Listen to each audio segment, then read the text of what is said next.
Hey everyone, welcome to another Evenant music tutorial. My name is Isaias Garcia, and today we're going to look at dramatic and emotional underscoring part 2. If you haven't had a chance to watch the first tutorial that I did, I'll leave a link right here, and you can either watch that one first or watch this one first. It doesn't really matter. So the reason why I'm doing some of these tutorials is to perhaps help you guys navigate the oftentimes difficult task of underscoring scenes.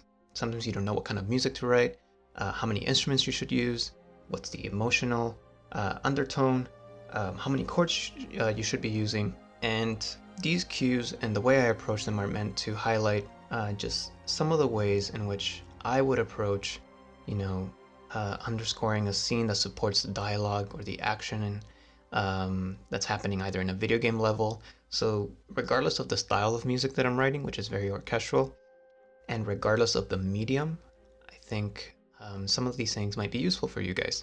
So before I dive into the key takeaways, let's dive in and listen to this cue that basically is comprised of 3 specific examples. They're actually very similar, and the 2 most important things about these 3 examples are they each contain a loopable component, which is what you would use to stretch out the scene so that the music doesn't draw attention to itself, and then a build-up component. And each of these 3 segments contain this. So let's have a listen.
All right, so that was the cue. Let's look at some of the key takeaways from this tutorial.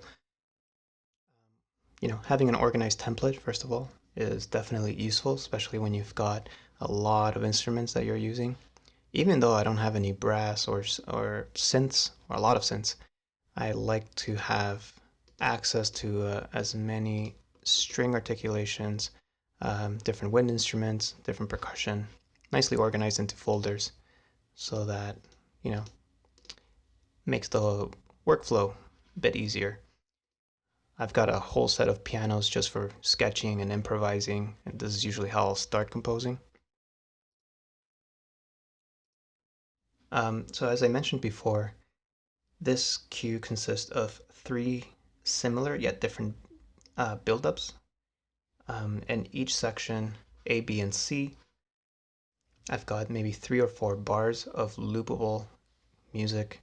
So this is stuff that you can easily repeat and slightly change or elaborate with the melodies just to carry a scene. This is something that you can have swelling in and out,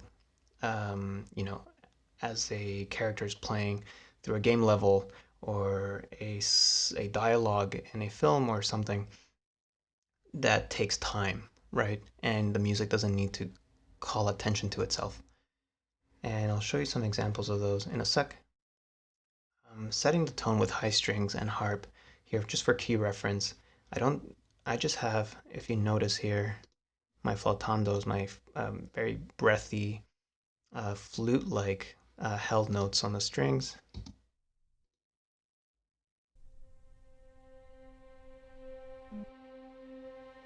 If you'll notice, I have that playing throughout the entire track. And that's just there, just to set the mood. The harp is there as a harmonic compass, so to speak. It's mostly outlining chords. Oops, wrong one. I should start right here. Most of the pieces in F minor. I don't really do crazy key changes.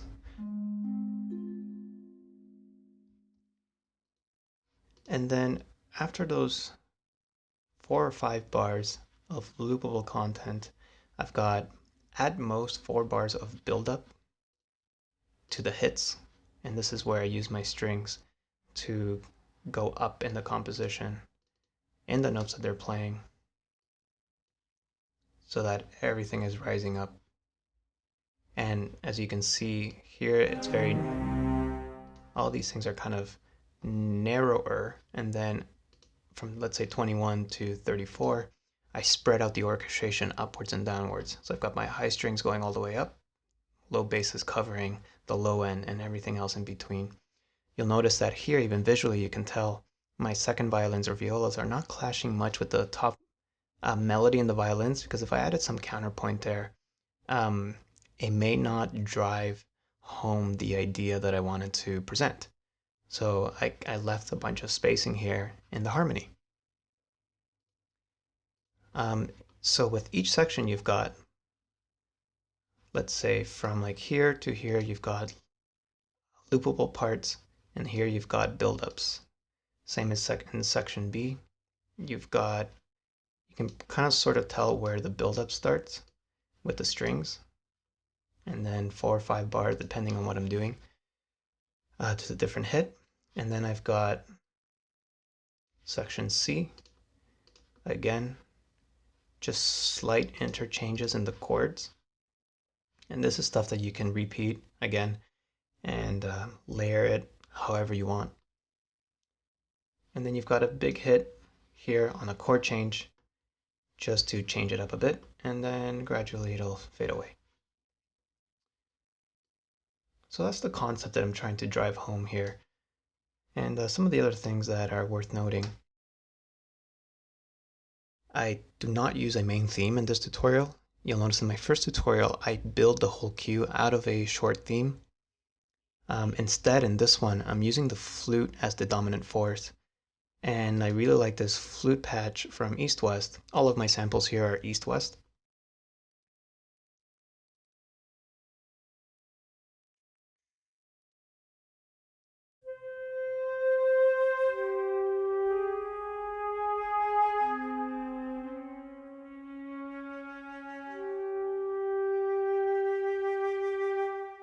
It's a really nice, breathy legato patch that, even if you play 2 or 3 notes at a time, it can really help carry a scene as long as you're, following the harmony or the chord progression that you've set out for yourself.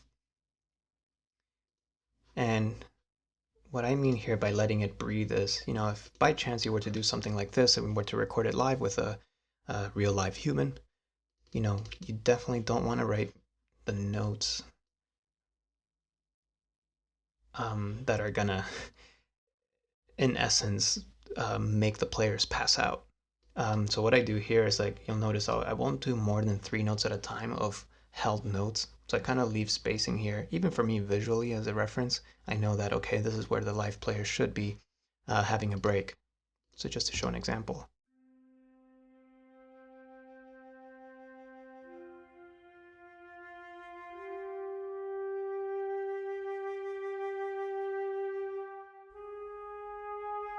So we had a breath point here and then a breath mark here.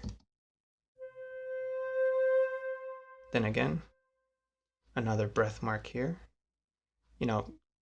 I make this mistake too, or at least I used to make this mistake of just having things just layer on top of each other, especially for winds and brass. You kind of want to be conscious about the fact that these people are breathing if you were to record these things live.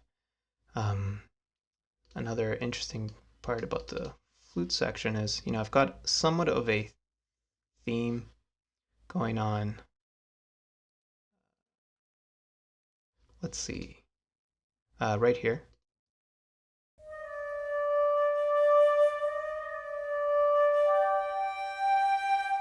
So this is in section C. I've got these short accents. These are like just quick notes and just exotic effects that you can get, out of patches like this. And obviously, I think a live player would do much, much better.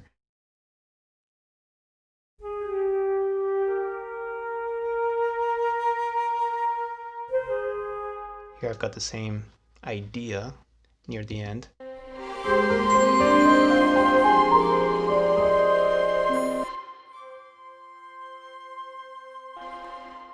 So yeah, so the flute is basically the main character. If anything, if you were to write this for a scene, perhaps the flute represents a character or a setting. Just like I did with my first tutorial, I don't like quantizing my orchestral instruments, performing them organically, and even things that are supposed to set the tempo, or passages that are supposed to set the tempo, I don't quantize those also. So just an example, if we go through the harp in section 2, section B, here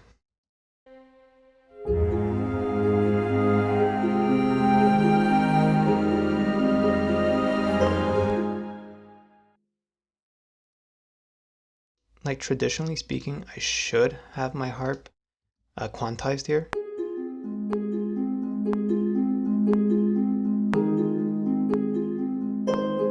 But you see here is like it's kind of cringy when you listen to it on its own. What I did do, however, is after I performed this, just, recorded it once or twice, I made sure that at least the downbeat was played to the tempo.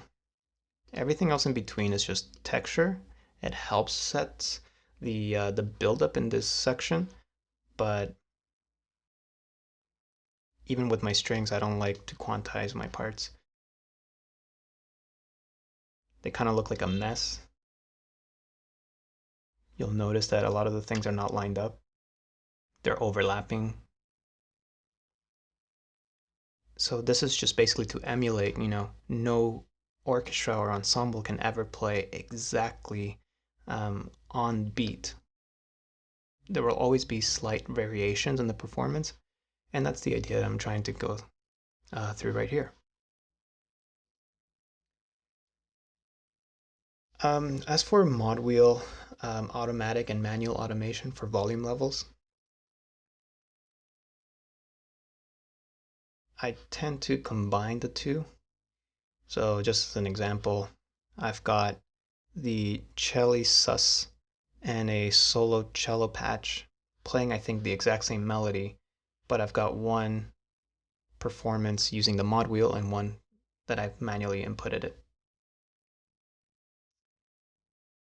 Sometimes I'll have a combination. So sometimes I'll have manual input. I'll record the part first, then I'll do manual input, or I'll do an automatic mod wheel pass and then manual input just to see how everything plays out together. And if we solo the string folders, just for orchestration's sake, I want things to flow.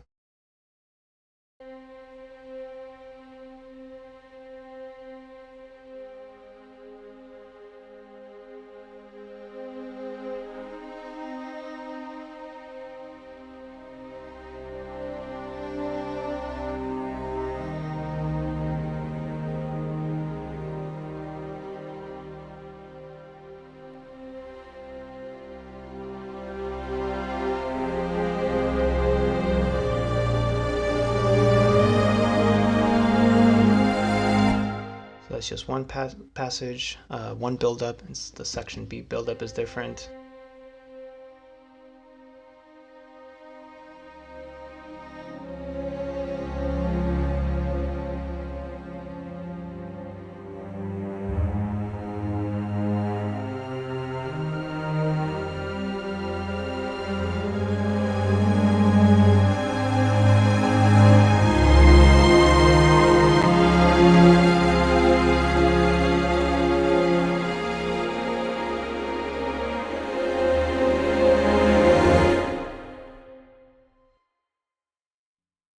So each composer has their own way of, approaching these things. This is what I find useful when I'm composing these kinds of cues.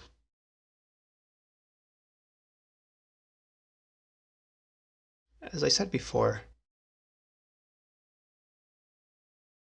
section A, B, and C, I've got the, let's say, loopable components.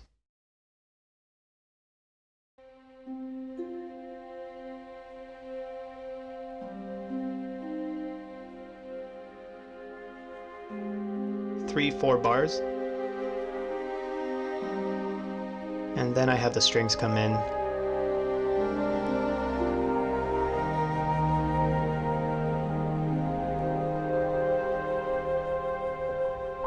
I save my first violins for the main hit.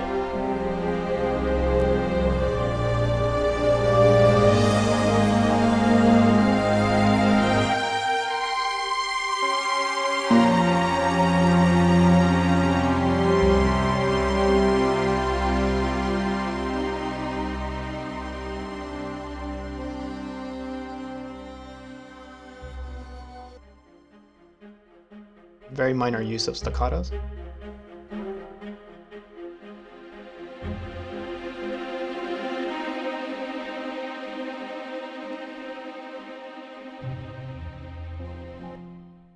Here I've got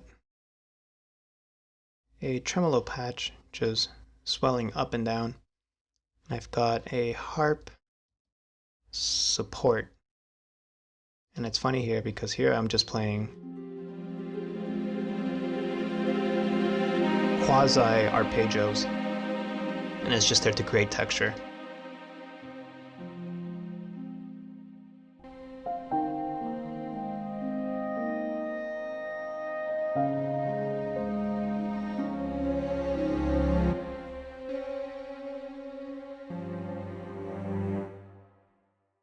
In section C, I did something a little bit different where I've got the basses not coming in on the beat as it should. So I kind of got this dialogue between the percussion winds. Let me solo this section. So let's listen to section C from here.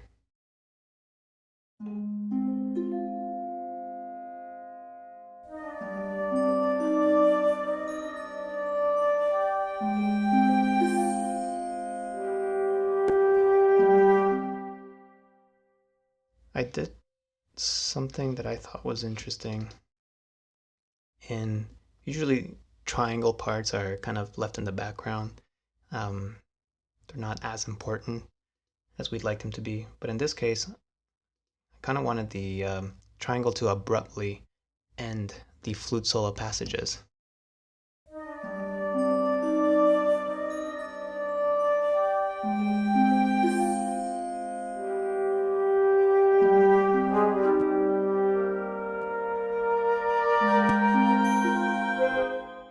Just something different. And then now, if we add the bass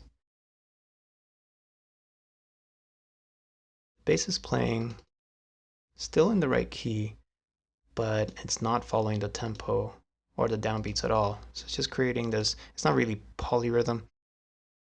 It's just adding some movement and a bit of uncertainty.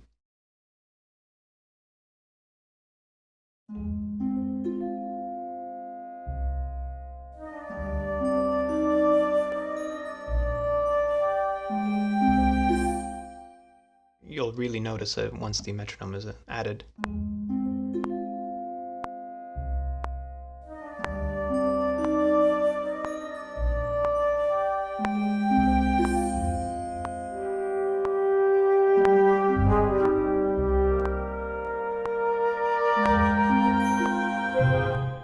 So by themselves, maybe they don't sound as good, but once you add the strings, to slowly build them up.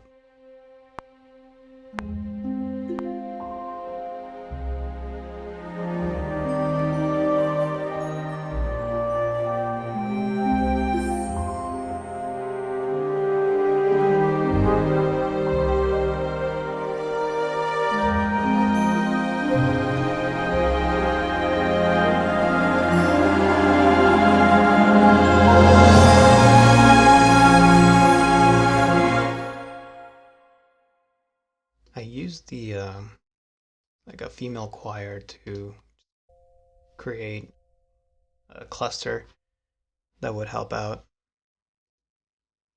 If we were to highlight these, I bounced them in place so that the sample library wouldn't eat too much of my CPU.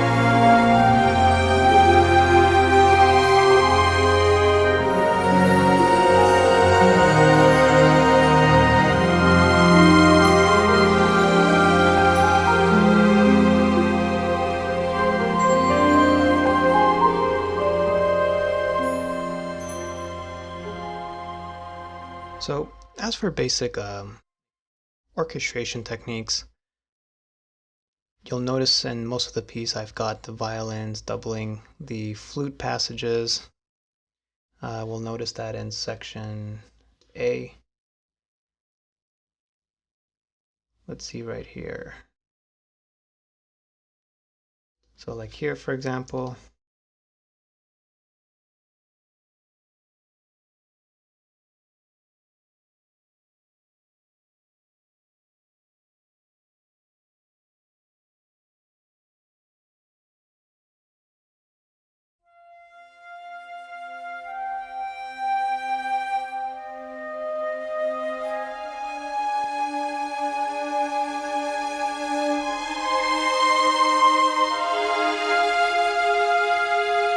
so now in context of the buildup.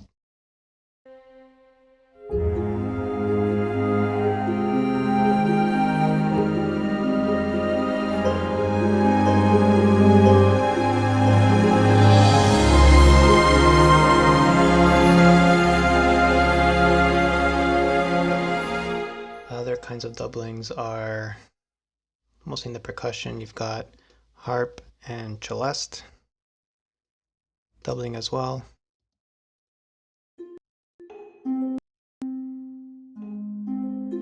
Here I've got the celeste coming in fraction later just for an echo effect, if nothing else.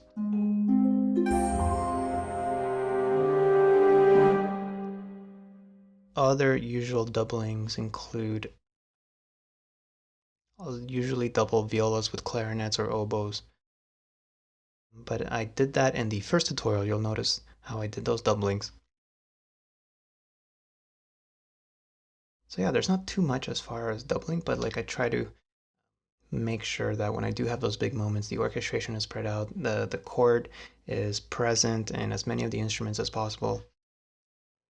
And going back to the points I made about the use of non-quantizing and or using tempo very loosely here and time signatures, you'll notice here, like, why would I have hit 2 come in the middle of the bar?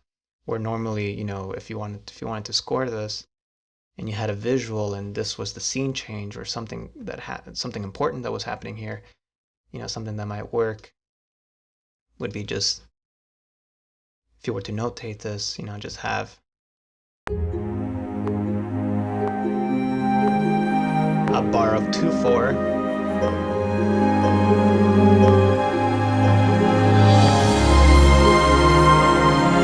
So, if we were to notate that, that would work. That's just one way of doing it. For tempo changes, and I know some people had asked me about this in the first tutorial. For tempo markings, actually,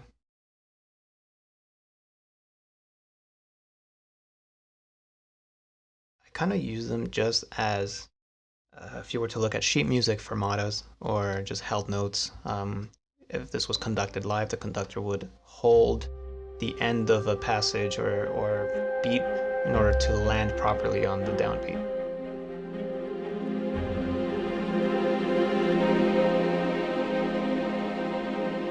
So here I wanted to slow down, let the tremolo strings just kind of have fun over there. Somewhere else that's useful.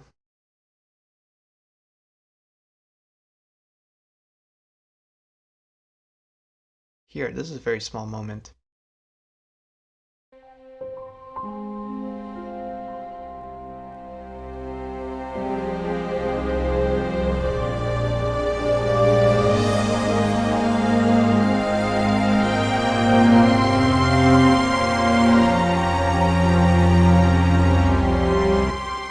I mean, if I were to spend a bit more time fixing that and letting, let's say, the conductor hold that part even further, I don't think it'll sound that as good.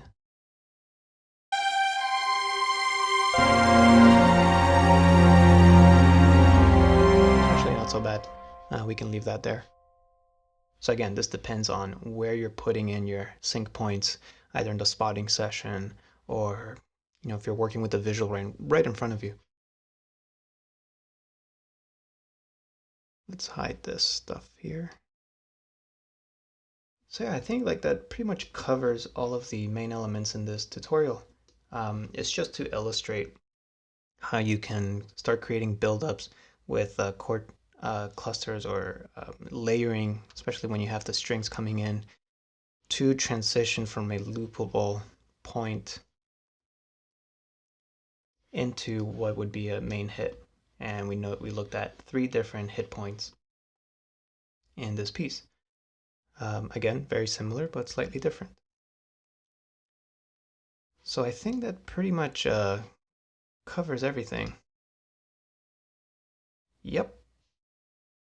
All right, so, if this is still very new to you and you're just starting out composing music, if you want to score films or write music for indie games and you're still unsure how to use the sample libraries that you've purchased or have been using for a while, start small. And as I said before, if this is stuff that it's new to you, don't forget that. Here at Evenant, we've got a bunch of really amazing courses: cinematic music, trailer music, sound design, trailer sound design. We've got a bunch of courses coming out later this year and in 2019, including one in orchestration and film scoring. If you'd like to check those out, visit the courses.evenant.com and you can see course outlines there and see if that's something that might be interesting. And if you'd like to get future tutorials like these from our YouTube channel, into your inbox, just sign up for our newsletter on the Evenant website. Hopefully we can help you through your process. So that's about it. I'll see you guys next time.